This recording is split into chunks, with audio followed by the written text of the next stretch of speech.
Jim, Mike, thanks for joining us. Mike, tell us what's happening on the policy front to really drive innovation in the climate space.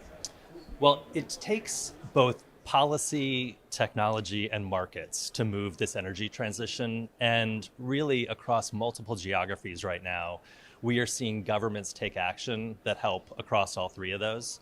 On the very earliest side of things, we're seeing both public investment and policy that's driving enhanced work in research and development, really driving the foundations of all of the innovations we're seeing in the market. We're seeing lots of public funding and policy to drive tax incentives and other kind of carrots that make people do the things we need to drive these innovations to market. And then we're seeing, particularly in the US, things like the bipartisan infrastructure law, which put in place long-term support for building projects again and getting these things to not be one-off projects, but to build industries. And Jim, as Mike was saying, government is one part of it. How is finance coming together to drive the change? Yeah, great question. We are observing that about half of emissions can be reduced by products that are already market competitive. So actually the market is coming in, just as Mike was saying, the market's so important and it's coming in already to do what it needs to do.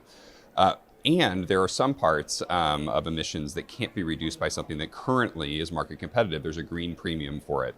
And so finance is really beginning to come in, I will say, to help to fill that gap. And the thing I'm most excited about is actually work that we're partnering with Breakthrough on Breakthrough Energy Catalyst, which is a $1.5 billion fund of concessional capital, flexible concessional capital that can help fund first-of-a-kind projects. And it's already put out over $300 million to support 5 projects that wouldn't otherwise happen on technologies like long-duration energy storage or direct air capture that'll be critical to bringing down that green premium.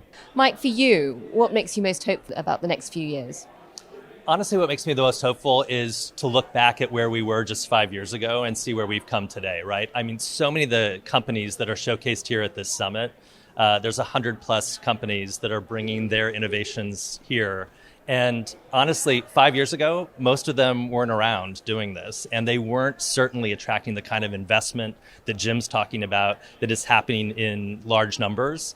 And many were not anywhere close to building their first thing, their first sustainable fuels facility, their first hydrogen project.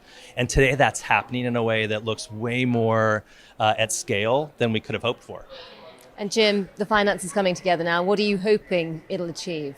Well, I'm just excited to see the results of these projects that are happening at large scale. And then that will bring the green premium down for these critical technologies. And then the market will jump in force as markets do so well. Well, that's very hopeful. Jim, Mike, thank you both for joining us. Thanks. Thank you.